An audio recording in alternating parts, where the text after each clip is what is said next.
ನಮ್ಮನ್ನ ಬಿಟ್ಟು ಹೋಗಿರ್ತಕ್ಕಂಥ ಸನ್ಮಾನ್ಯ ಲೋಕೋಪಯೋಗಿ ಸಚಿವರಾದಂಥ ಶ್ರೀ ಜಾರಕಿಹೊಳಿ ಅವರೇ ಹಾಗೂ ನಮ್ಮ ಜಿಲ್ಲಾ ಉಸ್ತುವಾರಿ ಸಚಿವರು ಆತ್ಮೀಯರಾದಂಥ ಸನ್ಮಾನ್ಯ ಸುರೇಶ್ ತಂಗಡಿಗೆ ಅವರೇ ಮತ್ತು ಹಿರಿಯರು ಮಾಜಿ ಲೋಕಸಭಾ ಸದಸ್ಯರಾದಂಥ ಸಂಗಣ್ಣ ಕಡೆ ಅವರೇ ಮತ್ತು ನಮ್ಮ ಕ್ಷೇತ್ರದ ಹಿರಿಯರು ಮತ್ತು ಈ ಕಾಡ ಅಧ್ಯಕ್ಷರಾದಂಥ ಶ್ರೀ ಹಸನ್ ಸಾಬ್ ದೊಡ್ಡಾಡ್ ಅವರೇ ಹಾಗೂ ಈ ಎಲ್ಲ ಕಾರ್ಯಕ್ರಮದ ಕೇಂದ್ರ ಬಿಂದು ನಿಮ್ಮೆಲ್ಲರ ಆತ್ಮೀಯರು ಮತ್ತು ಈ ಒಂದು ಚುನಾವಣೆಯಲ್ಲಿ ಇಲ್ಲಿ ಜೈವೇರಿಯನ್ನ ಬಾರಿಸಿರ್ತಕ್ಕಂಥ ಮಿತ್ರರಾದಂಥ ರಾಜಶೇಖರ್ ಇಟ್ನಾಳ್ ಅವರೇ ಹಾಗೂ ವೇದಿಕೆ ಮೇಲಿರ್ತಕ್ಕಂಥ ಎಲ್ಲ ಗಣ್ಯಮಾನ್ಯರೇ, ಪಕ್ಷದ ಪದಾಧಿಕಾರಿಗಳೇ,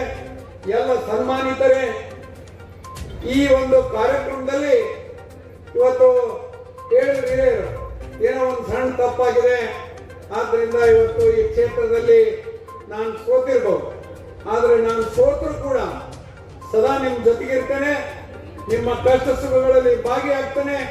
ನೀವು ಏನೇ ಕೆಲಸ ಇದ್ರು ಕೂಡ ಫೋನ್ ಮಾಡಿ ಬಂದ್ರೆ ನಾನು ಬೆಳಗ್ಗೆ 6 ಗಂಟೆಯಿಂದ ರಾತ್ರಿ 10 ಗಂಟೆವರೆಗೆ ನಿಮ್ಮ ಸೇವೆಯನ್ನ ಮಾಡ್ತಕ್ಕಂಥ ಕೆಲಸವನ್ನ ಮಾಡ್ತೀವಿ.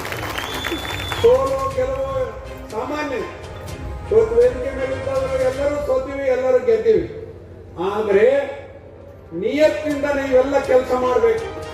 ಕಾರ್ಯಕರ್ತರು ಇವತ್ತು ಏನಾದ್ರು ಇಲ್ಲೇ ರಾಜಣ್ಣನ ಗೆಲುವಿರ್ಬಹುದು, ತಂಗಡಿಗೆ ಅವ್ರ ಗೆಲುವಿರ್ಬಹುದು, ಯಾರೇ ಗೆದ್ರು ಕೂಡ ಅದು ಕಾರ್ಯಕರ್ತರ ಗೆಲುವು, ಪಕ್ಷದ ಗೆಲುವು.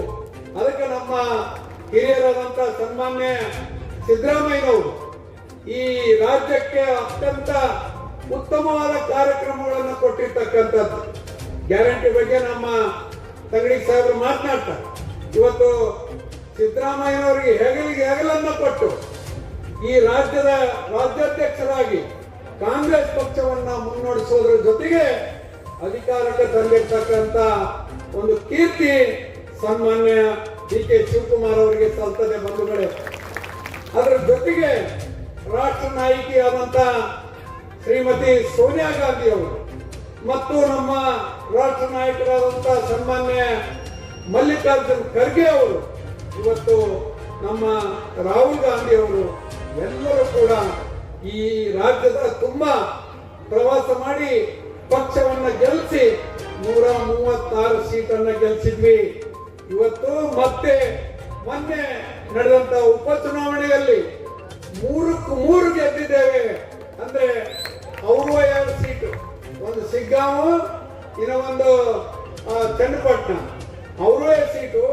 ಅಲ್ಲಿ 2 ಮಾಜಿ ಮುಖ್ಯಮಂತ್ರಿಗಳ ಮಕ್ಕಳನ್ನ ಸೋಲಿಸ್ತಕ್ಕಂಥ ಕೆಲಸವನ್ನ ಮಾಡಿರ್ತಕ್ಕಂಥದ್ದು. ಅದೆಲ್ಲ ಶ್ರಮ, ಕಾರ್ಯಕರ್ತರ ಶ್ರಮ ಬಂಧುಗಳೇ. ಅದಕ್ಕೆ ನೀವು ಕಾರ್ಯಕರ್ತರ ನಿಧಿ ಮಾಡಿದ್ರೆ ನಾವು ಸೋಲ್ತೀವಿ. ನೀವು ಎಚ್ಚರದಿಂದ ಇರ್ಬೇಕು. ಇವತ್ತು ಕಾಂಗ್ರೆಸ್ ಪಕ್ಷ ಈ ದೇಶಕ್ಕೆ ಎಲ್ಲ ಕೊಡುಗೆಗಳನ್ನು ಕೊಟ್ಟಿದೆ. ಇವತ್ತು ಆರ್ಥಿಕವಾಗಿ, ಶೈಕ್ಷಣಿಕವಾಗಿ, ಸಾಮಾಜಿಕವಾಗಿ ಸರ್ವರಿಗೆ ಸಮಪಾಲು, ಸರ್ವರಿಗೆ ಸಮಬಾಳವನ್ನು ಕೊಟ್ಟಿರ್ತಕ್ಕಂಥ ಯಾವ್ದಾದ್ರು ಪಕ್ಷ ಇದ್ರೆ ಅದು ಕಾಂಗ್ರೆಸ್ ಪಕ್ಷ. ಸುಮ್ಮನೆ ಕತಿ ಹೇಳ್ತಾರೆ ಬಿಜೆಪಿ ಅವರು, ಹಿಂದೂ ಮುಸ್ಲಿಂ, ಹಿಂದೂ ಕ್ರೈಸ್ಟ್, ಹಿಂದೂ ಜೈನ್, ಇದು ಬರೇ ಇದನ್ನೇ ಹೇಳ್ತಕ್ಕಂಥ ಇದು. ಅದು ಬಾಳ್ವೆನ ಉಳಿಯೋದಿಲ್ಲ. ಯಾಕಂದ್ರೆ ನಾವು ಈ ದೇಶದಾಗಿರ್ತಕ್ಕಂಥವ್ರು ಎಲ್ಲರೂ ಭಾವೈಕ್ಯತೆಯಿಂದ ಅಣ್ಣ ತಮ್ಮಂದಿರಾಗಿ 75 ವರ್ಷದ ಜೀವನವನ್ನ ಸಾಗಿಸಿದ್ದೇವೆ ಬಂಧುಗಳೇ. ಅದಕ್ಕಾಗಿ ಇವತ್ತು ಅವ್ರು ಏನೇ ಇರಲಿ, ಅವ್ರ ಮಾತನ್ನ ನಾವು ಮೀರಿ ಬಿಜೆಪಿ ಅವ್ರನ್ನ ಮೆಟ್ಟಿ ನಿಲ್ತಕ್ಕಂಥ ಶಕ್ತಿಯನ್ನ ನೀವು ಪಡಿಬೇಕು. ಆ ಹಿನ್ನೆಲೆಯಲ್ಲಿ ತಾವೆಲ್ಲರೂ ಈಗಾಗಲೇ ನಮ್ಮ ಜಾರಕಿಹೊಳಿ ಸಾಹೇಬರು ಹೇಳಿದ್ರು, ಮುಂದೆ ಬರ್ತಕ್ಕಂಥ ತಾಲೂಕು ಪಂಚಾಯತಿ, ಜಿಲ್ಲಾ ಪಂಚಾಯತಿ ಚುನಾವಣೆ ಕೇವಲ 2 ತಿಂಗಳಲ್ಲಿ ಬರ್ತದೆ. ಅದಕ್ಕಾಗಿ ತಾವೆಲ್ಲರೂ ಕೂಡ ಈಗಲೇ ಸಜ್ಜಾಗಿರ್ತಕ್ಕಂಥ ಕೆಲಸ ಮಾಡಬೇಕು. ಯಾರನ್ನ ಯಾವಲ್ಲಿ ನಿಲ್ಸಿದ್ರೆ ಮಾರ್ಕ್ಸ್ ಬರ್ತಾರ ಅಂತ ಹೇಳಿ ಇವತ್ತು ನಿಮ್ಗೆ ಬಿಟ್ಟು ಬಿಡ್ತೀವಿ. ಆ ಭಾಗದ ಮುಖಂಡರನ್ನ ಕರೆಸಿ ಚುನಾವಣೆಯಲ್ಲಿ ನಿಮ್ಮ ವಿಚಾರವನ್ನ, ನಿಮ್ಮ ಅಭಿಪ್ರಾಯವನ್ನ ಪಡೆದು ನಾವು ಚುನಾವಣೆಯಲ್ಲಿ ಗೆಲುವನ್ನ ಸಾಧಿಸಲಿಕ್ಕೆ ಪ್ರಯತ್ನವನ್ನ ಪಡೋಣ. ಆ ಹಿನ್ನೆಲೆಯಲ್ಲಿ ತಾವೆಲ್ಲರೂ ಇವತ್ತು ತಡವಾದರು. ಯಾಕೆಂದ್ರೆ ಇದು 4 ತಿಂಗಳ ಹಿಂದನೇ ನಾವು ಈ ಒಂದು ಅಭಿನಂದನಾ ಸಮಾರಂಭ ಮಾಡಬೇಕಾಗಿತ್ತು.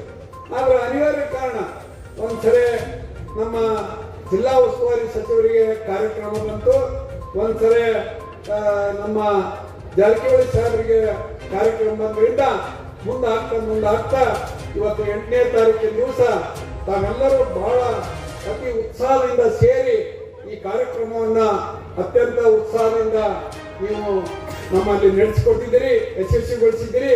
ಆದ್ರಿಂದ ನಾನು ಮುಂದಿನ ನಿರ್ಮಾಣದಲ್ಲಿ ನಿಮ್ಮ ಊರಿಗೆ ಬಂದು ಮಾತನಾಡ್ತೇನೆ. ಇವತ್ತು ನಮ್ಮ ಉಸ್ತುವಾರಿ ಸಚಿವರಾದಂತ ಸನ್ಮಾನ್ಯ ಶಿವರಾಜ್ ತಂಗಡಿ ಅವರಿಗೆ ಹೆಚ್ಚು ಸಮಯವನ್ನು ಕೊಟ್ಟು ಇವತ್ತು ನನ್ನ ಈ ಒಂದು ಕಾರ್ಯಕ್ರಮದಲ್ಲಿ ಭಾಗವಹಿಸಲಿಕ್ಕೆ ತಾವೆಲ್ಲ ಇಲ್ಲಿ ಬಂದು ಯಶಸ್ವಿಗೊಳಿಸಿದ್ದಕ್ಕೆ ನಮ್ಮ ಪಕ್ಷದ ಪರವಾಗಿ ಅನೇಕ ಹಿರಿಯರು ಮಾತನಾಡಬೇಕಾಗಿತ್ತು. ಗುಂಗೇರಿ ಶೇಖರಗೌಡರು, ಮಾಲ್ತಿ ನಾಯ್ಕು, ಮತ್ತೆ ವಸಂತ, ಇನ್ನು ನಮ್ಮ ಚಂದ್ರಶೇಖರ್ ನಾಲ್ಕೋಡ್ ಅವರು ಬ್ಲಾಕ್ ಅಧ್ಯಕ್ಷರು, ಇವೆಲ್ಲ ಮಾತಾಡಬೇಕಾಗಿತ್ತು. ನಿಮ್ಗೆ ಅರ್ಥವಾಗೈತೆ, ಮಾತು ಇಳಿಸಿಲ್ಲ ಅಂತ ಹೇಳಿ ನನ್ನ ಮಾತಿಗೆ ವಿರಾಮವನ್ನು ಕೊಡ್ತೇನೆ. ಎಲ್ಲರಿಗೂ ಧನ್ಯವಾದಗಳು. ಜೈ ಹಿಂದ್, ಜೈ ಕಾಂಗ್ರೆಸ್.